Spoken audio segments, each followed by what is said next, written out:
بسم اللہ الرحمن الرحیم۔ ناظرین، بات دال کی چھیڑی ہے تو دور تلک جائے گی۔ دال میں کالا، دال نہ گلنا، یہ منہ اور مسور کی دال، گھر کی مرغی دال برابر، ان تمام محاوروں میں ایک قدر مشترک ہے، اور وہ یہ کہ یہ سب ایک ایسی چیز کے گرد گھومتے ہیں جو ہم سب کی پسندیدہ ہے، جس کی کئی قسمیں ہیں، جسے کھا کر بس سکون سا آ جاتا ہے، یعنی دال۔ نہ صرف یہ محاورے سن رکھے ہیں بلکہ اکثر اپنی گفتگو میں استعمال بھی کر چکے ہیں، لیکن کبھی سوچا ہے کہ یہ محاورے شروع کہاں سے ہوئے اور ان سب میں قدر مشترک دال ہی کیوں ٹھہری؟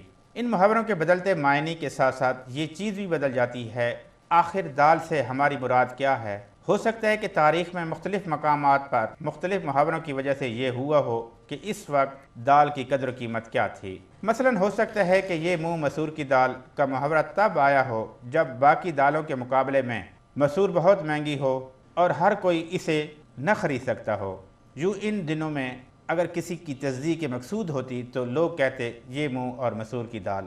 کہا جاتا ہے کہ مسور کی دال ملکہ وکٹوریہ کے پسندیدہ پکوانوں میں سے تھی اور انہیں دال کا سوپ بہت پسند تھا۔ یہی وجہ ہے کہ اسے ملکہ مسور بھی کہا جانے لگا۔ یہ بھی کہا جاتا ہے کہ ریاست اودھ میں مسور کو ایک نوابی پکوان سمجھا جاتا تھا، اور پھر اس محاورے کو یہ معنی مل گئے۔ سلمہ حسین اور وجہ ٹھکرال اپنی مشترکہ انگریزی تنصیف دالوں کی کشش میں لکھتے ہیں کہ اودھ کے ایک بادشاہ کے دربار میں ایک طباخ کو خاص طور پر دالیں پکانے کے لیے رکھا گیا تھا، لیکن اس شاہی باورچی کی ایک شرط تھی، اور وہ یہ کہ بادشاہ سلامت اس کی بنائی ہوئی دال فوراً تناول کریں گے اور اسے ٹھنڈا نہیں ہونے دیں گے۔ ایک دن بادشاہ وقت پر دال نہ کھا سکا تو طباخ کو اس قدر غصہ آیا کہ اس نے دال زمین پر انڈیل دی اور یہ کہتے ہوئے دربار سے نکل گیا، یہ منہ اور مسور کی دال، یعنی یہ بادشاہ اس قابل ہی نہیں کہ آئندہ اسے کوئی دال پیش کی جائے۔ تاہم گھر کی مرغی دال برابر اس کے بالکل الٹ ہے۔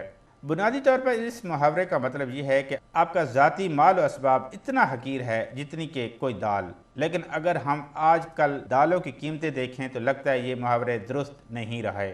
آج کل دالوں کی قیمتیں اتنی تیزی سے اوپر نیچے ہوتی رہتی ہیں کہ دکانوں پر عام لوگوں کی دال نہیں گلتی۔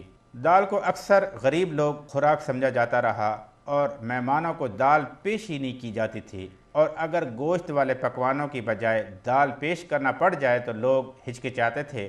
لیکن اب جب کہ کچھ دالوں کی قیمتیں آئے روز بڑھ رہی ہیں، آپ کو دعوتوں میں اکثر دال بھی دکھائی دے گی۔ دالوں کی کشش میں یہ ذکر بھی ملتا ہے کہ دالوں کی کشش تہذیب کے آغاز سے ہو رہی ہے، اور برصغیر میں تو یہ ہمیشہ سے لوگوں کی روزمرہ کا کھانا رہی ہے۔ کتاب میں خوراک کی ماہرین سائنسدان کے ٹی آچاریہ کی ایک کتاب میں بھی حوالہ دیا گیا ہے کہ جس کے مطابق دالوں کا ذکر ہندوؤں کی ایک مقدس ود میں بھی ملتا ہے۔ دالوں کے بارے میں ایک دلچسپ بات یہ ہے کہ امریکہ کے دارالحکومت واشنگٹن کے علاقے میں دالوں کی ایک تہوار بھی ہوتا ہے۔ فیسٹیول نامی اس تہوار کا آغاز 1989 میں ہوا تھا، اور اس میں 25,000 سے زیادہ لوگ شرکت کرتے ہیں، اور لوگ یہاں اپنے اپنے انداز میں دالیں پکانے کا مظاہرہ بھی کرتے ہیں۔ اس کے علاوہ برطانیہ میں دالوں کا تہوار بھی ہوتا ہے جہاں اجناس کی نمائش ہوتی ہے۔ اس کا آغاز 2018 میں برسٹل سے ہوا اور اگلے ہی سال ملک بھر میں پھیل گیا۔